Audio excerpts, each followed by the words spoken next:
हम अब अपनी बुद्धिमत्ता यात्रा में अय्यूब की पुस्तक के अंतिम कुछ श्लोकों पर आते हैं और मुझे डर है कि औसत व्यक्ति शायद कह रहा है, हाँ आप जानते हैं, अय्यूब को कठिनाई का सामना करना पड़ा, लेकिन अंत में वह खुशी खुशी जीने लगा। आप जानते हैं सब कुछ पूरी तरह से ठीक हो गया अंत में।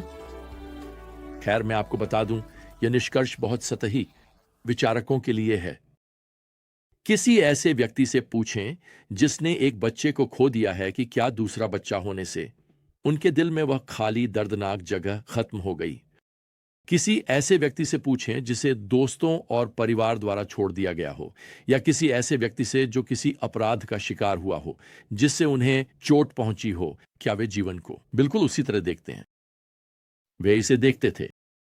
आइए इस पुस्तक के अंतिम अध्याय पर न आएं और न कहें, अरे इसे देखो, अय्यूब के 10 और बच्चे हुए, उसकी बीमारियां वो आप जानते हैं वे ठीक हो गईं और वह फिर से अमीर हो गया। ऐसा लगता है आप जानते हैं जैसे अय्यूब के जीवन के लिए कोई परिकथा का अंत प्रकट हो गया हो। नहीं नहीं नहीं, मुझ पर विश्वास करें, अय्यूब कभी नहीं भूलेगा, कभी नहीं भूलेगा कि उसने क्या सहा। अय्यूब अपने स्वास्थ्य की पहले से कहीं अधिक गहरी सराहना करेगा। वह व्यापार को देखेगा, वह धन को एक बहुत ही अलग दृष्टिकोण से देखेगा। वह अपने बच्चों और पोते पोतियों को पहले से थोड़ा अधिक करीब से पकड़ेगा और वह कभी नहीं भूलेगा अध्याय 1 में वे 29 सेकंड जब 4 संदेशवाहक एक के बाद एक यह खबर लेकर आए कि उसने सब कुछ खो दिया है। अब कुछ अद्भुत चीजें हैं जो यहां इस अंतिम अध्याय में घटित होने वाली हैं। अय्यूब की पुस्तक के अध्याय 42 में सबसे पहले अब भगवान इजराइल के लोगों की ओर से बोलने आ रहे हैं। अय्यूब की पद 7 कहता है, प्रभु ने तेमानी एलीफज से कहा, मेरा क्रोध तुम पर और तुम्हारे 2 मित्रों पर भड़क रहा है क्योंकि तुमने मेरे बारे में सही नहीं कहा, जो सही है जैसा मेरे सेवक अय्यूब ने कहा है। याद रखें, एलीफज बिल्दद और सोफर का प्रतिनिधित्व करता है क्योंकि वह सबसे बड़ा है।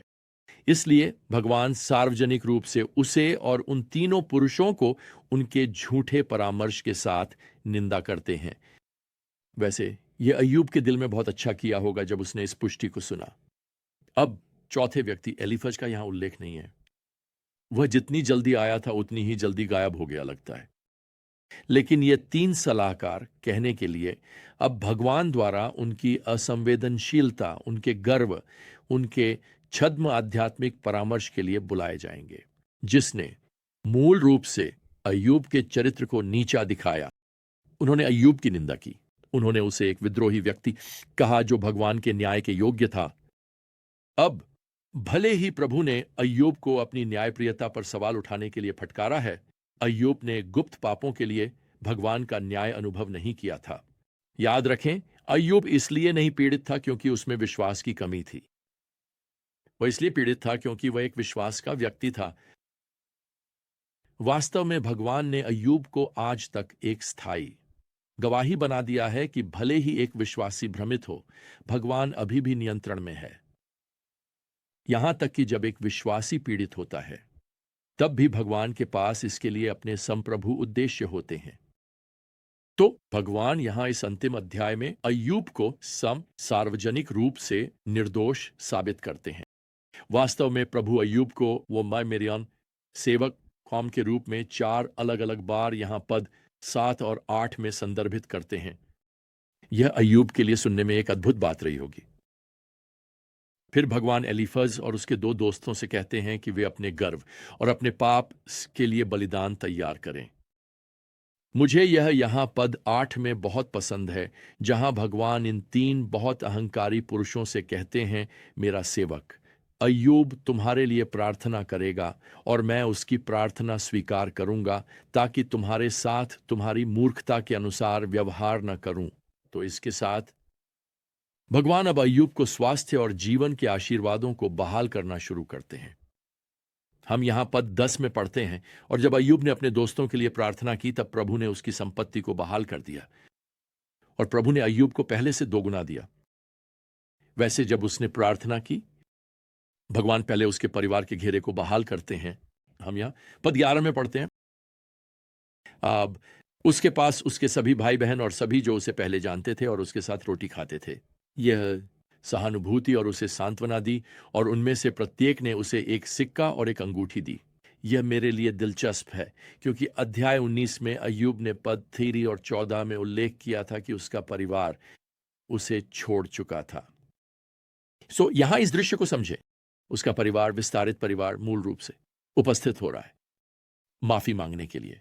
मुझे आपको बताना होगा, अय्यूब और उसकी पत्नी के लिए वहां खड़े होकर उन्हें माफ करना बहुत बड़ी कृपा की बात थी, लेकिन उन्होंने ऐसा किया। साथ में रोटी खाने का विचार यहां पारिवारिक मेल जोल की बहाली को दर्शाता है।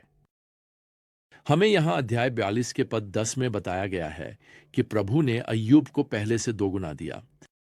वास्तव में पद 12 हमें उसके पास अब कितने पशुधन और मवेशी हैं इसका सटीक संख्या बताता है, जो वास्तव में पहले से 2 गुना है। अब यहां पद 13 में हमें बताया गया है कि अय्यूब और उसकी पत्नी के 7 और बेटे और 3 और बेटियां हुईं। अब आप देखेंगे कि उसके कष्टों के बाद जन्मे ये 10 बच्चे उसके पहले के बच्चों की संख्या से मेल खाते हैं। यह संख्या दोगुनी नहीं है, लेकिन मैं चाहता हूं कि आप इसे इस तरह से सोचें। उसके मवेशियों और झुंडों के विपरीत उसके पहले 10 बच्चों को खोया हुआ नहीं माना जाता, क्योंकि वे प्रभु के साथ जीवित हैं और अय्यूब एक दिन उन्हें फिर से देखेगा।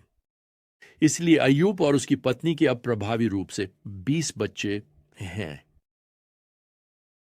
अंत में हम यहां पढ़ते हैं कि अय्यूब ने अपने सभी कष्टों के बाद और 140 वर्ष जीवित रहे। और यहां अंतिम पद 17 यह कहता है, अय्यूब वृद्ध होकर और दिनों से परिपूर्ण होकर मरे।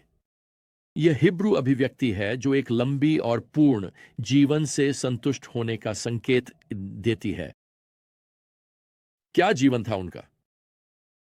अय्यूब के कष्टों से बहुत सारे सबक सीखे जा सकते हैं, जैसा कि हमने इस यात्रा के दौरान उनमें से कई सीखे हैं।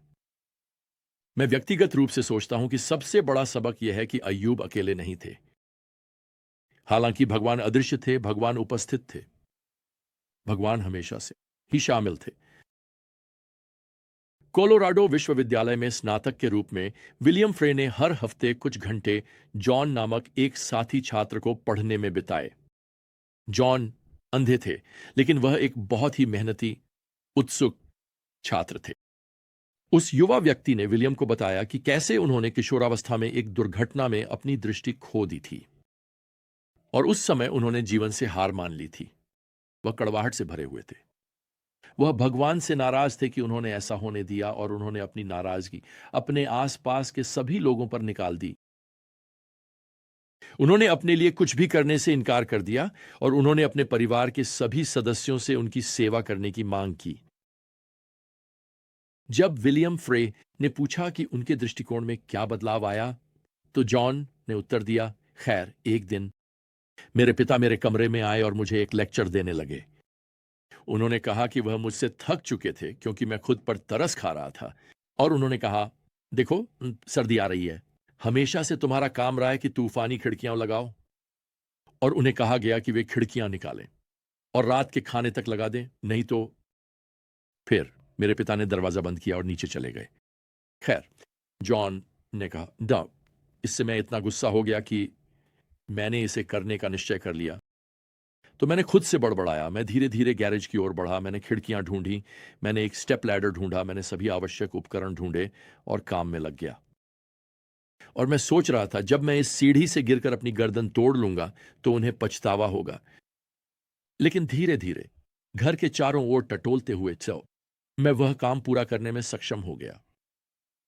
विलियम कहते हैं, फिर जॉन ने मुझे यह कहानी सुनाना बंद कर दिया और उनकी दृष्टिहीन आंखें आंसुओं से भर गईं, और उन्होंने कहा, बाद में मुझे पता चला कि उस दोपहर के दौरान मेरे पिता कभी भी मेरे पास से 5 फीट से अधिक दूर नहीं थे।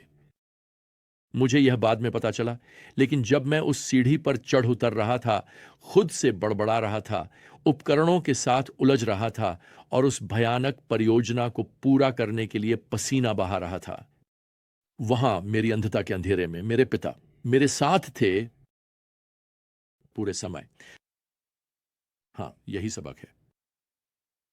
यहां तक कि जब आकाश मौन हो, तब भी आप भगवान के दिल पर भरोसा कर सकते हैं। यहां तक कि जब दुनिया बुराई से भरी हो, तब भी आप भगवान के हाथ पर भरोसा कर सकते हैं। और यहां तक कि जब आपको नहीं पता कि किस दिशा में मुड़ना है, तब भी आप भगवान की इच्छा पर भरोसा कर सकते हैं। क्यों? क्योंकि आप हमेशा अपने सदा निकट, सर्वज्ञानी, सदा देखभाल करने वाले स्वर्गीय पिता की उपस्थिति में होते हैं, आपके सृष्टिकर्ता भगवान।